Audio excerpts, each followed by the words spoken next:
The scrolls of history speak sparingly of events that make the air itself shiver. Yet here, in the depths of the Black-Toed King's palace, one such moment unfolds. Martial God Asura, Chapter 373. Chapter 374 opens with Chu Feng, his lips curled not in fear but in scorn, facing the dreaded Bone Devourer, a creature meant to gnaw the flesh and bones of any who dare resist. Ling struggles, her power sealed by the oppressive aura of the Toad Monarch, while the echo of her plea hangs like a fragile thread in the air. And then, as if fate itself intervenes, the legendary Zi Xuanyuan appears, his presence bending the will of the monstrous toad and exposing its vulnerable kin. The tension coils tighter as alliances, power, and cunning collide. One misstep could mean death, yet a spark of strength unseen before begins to rise within Chu Feng. What choice will the Black Toad King make under the watchful eyes of gods and men? The stage is set, and the reckoning is about to begin.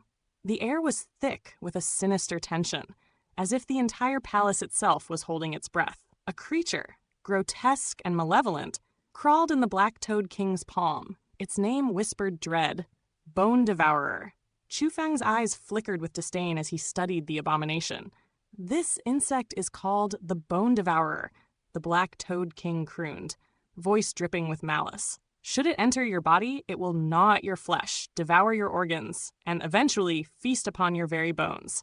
You will feel every bite, every cruel nibble as it consumes you from within. And I suspect you will enjoy the torment. The creature wriggled in its grasp, and the king's twisted smile sent a chill through the air.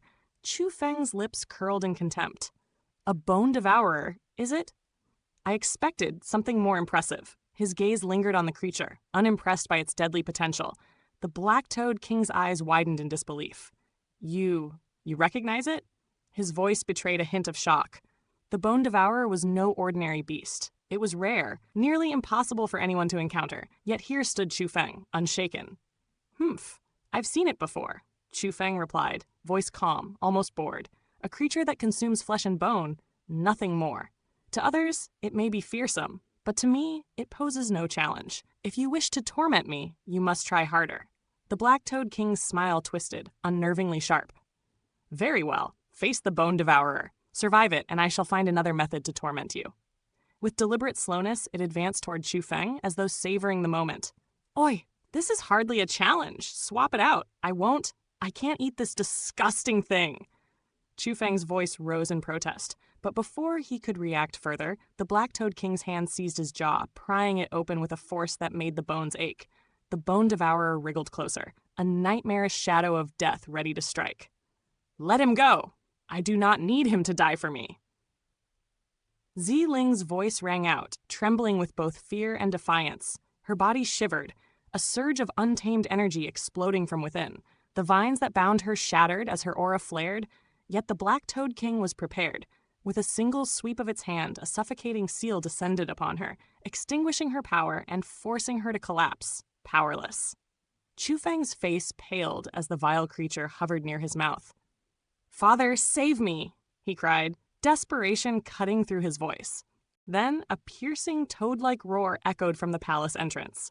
In that instant, the Black Toad King froze, a rare flicker of fear crossing its grotesque features.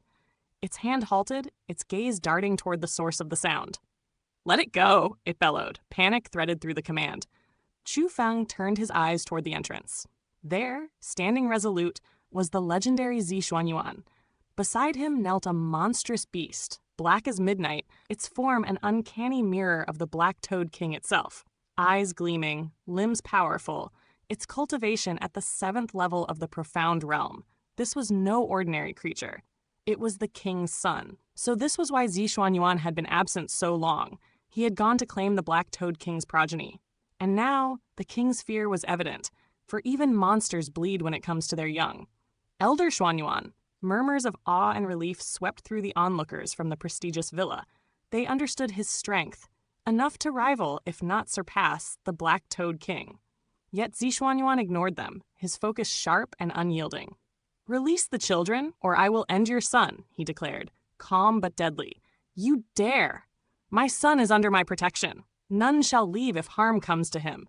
The Black Toad King thundered, rage pulsating through its every word. Zi Xuanyuan's smile was serene. yet lethal.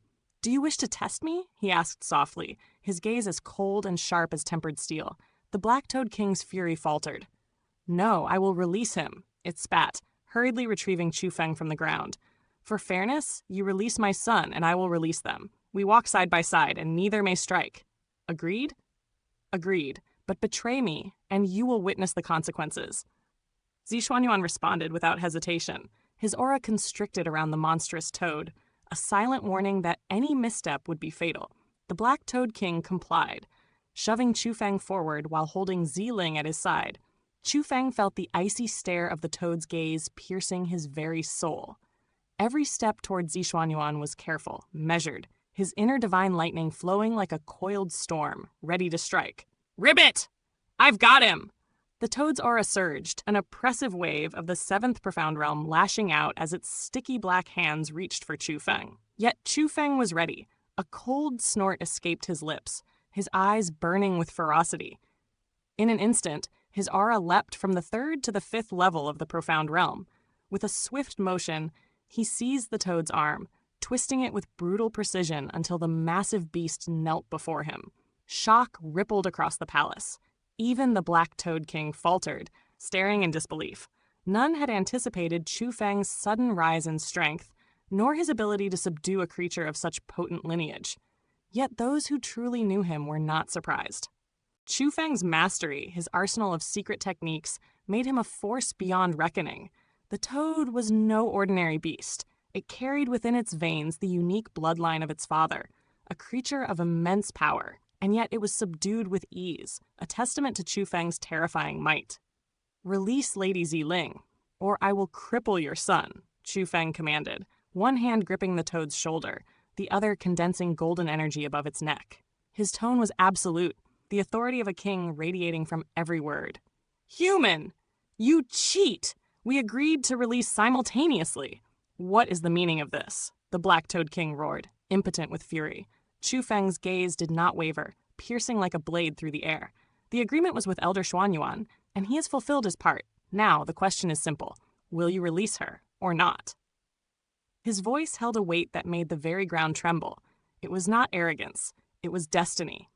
The innate aura of a king, the unyielding presence of a cultivator who had conquered countless trials, flowed from him, demanding recognition and obedience.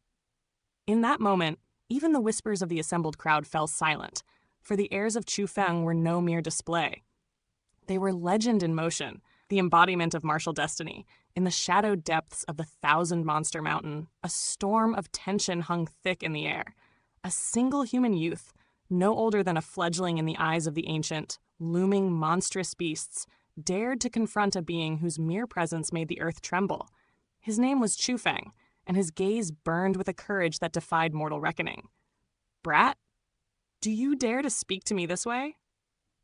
The Black-Toed King's voice was a rolling thunder, heavy with fury. Its massive eyes, dark and abyssal, flared with the chill of menace. To be threatened by a mere human, so audacious and insolent, was an affront that gnawed at its ancient pride. It gnashed its jagged teeth in anger, each movement radiating a killing aura that could shatter mountains. But Chu Feng moved with the swiftness of lightning, a flash of steel, a dagger gleaming like a shard of moonlight, and a streak of red painted the air. Blood burst from the Black-Toed King's son, a howl tearing from its throat that echoed like a banshee's lament. Pain twisted its monstrous face, eyes wide in shock, and the air itself seemed to shudder at the audacity of this human child. The Black-Toed King's eyes widened, disbelief mingling with fear. No mortal, no matter how skilled, had ever dared strike its offspring. Not even Zi Xuanyuan, the legendary cultivator, would tread so recklessly. Yet here stood Chu Feng, unmoved, resolute, and brimming with an unyielding will. And then, in a heartbeat, Chu Feng's dagger descended once more toward the unguarded eye of the Black-Toed King's son. Panic surged through the ancient beast. "Stop! I will release her," it bellowed, the roar of a creature used to commanding fear now trembling with desperation. But Chu Feng's resolve was icy and unwavering. "The old rules are meaningless to me. Release Zi Ling now, or I will pluck your son's eyes from his head," he declared, voice like the strike of a sword through stone. The Black-Toed King's rage coiled tighter, venomous threats spilling forth, but Chu Feng paid them no mind. With a deft motion, the dagger plunged in, and crimson erupted as one eye was wrenched free. Again and again, the blade descended, a relentless storm of precision and wrath, until the Black-Toed King's defenses crumbled. Fear overtook fury. "Stop! I release her! I promise!" it cried, flinging Zi Ling toward the young cultivators. In an instant, Zi Xuanyuan rose, catching her in his arms, shattering her bonds, and marking the turning tide of this deadly confrontation. Yet Chu Feng did not lower his gaze. He looked upon the other captives, trapped by snarling beasts, and spoke with calm authority. "Release them," he commanded, eyes steady, heart unshaken. The Black-Toed King's tone grew frantic, a mixture of outrage and bloodlust, but Chu Feng remained serene. "You misunderstand. I never agreed to release your son simply because you freed Zi Ling. That was your wish alone." The ancient being seethed, rage colliding with despair. "You shameless mortal," it bellowed. But Chu Feng's calm was unbroken. "Then learn your limits. Release them or do not. Choose." Faced with the inexorable will of a human boy, the Black-Toed King yielded. Orders were shouted, bindings undone, and one by one, Xu Zhongyu and his companions were freed. Retreating behind the protective embrace of Zi Xuanyuan, the Black-Toed King's roars shook the palace, walls quivering as it clutched its wounded son, madness and fury warring in its heart. Chu Feng, ever vigilant, understood the peril was far from over. The nest of the monstrous beasts was treacherous, each step fraught with latent danger. Yet he moved decisively, guiding the freed captives with unwavering certainty. "Elder Xuanyuan," he asked quietly, measuring the calm after the storm, "what is our next step?" Zi Ling, her eyes glimmering with gratitude and awe, praised him softly. "Boy, you have resolved many dangers with courage and skill." Zi Xuanyuan's voice was firm, commanding, yet filled with concern. "Zi Ling, lead the others away from the Thousand-Monster Mountain. Return to the prestigious villa. Do not summon reinforcements. We shall send word in due time." Reluctance flickered in Zi Ling's eyes, but she obeyed. Chu Feng nodded, guiding her with care. "Their battles are not ours to engage," he murmured, steadying the group, preparing for the perilous journey beyond the mountain's grasp.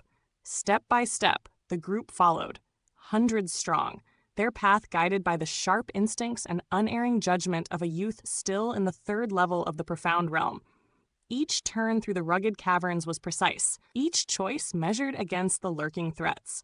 Though their numbers had dwindled from the perils of the monstrous beasts, their morale surged, bolstered by the unshakable presence of Chu Feng.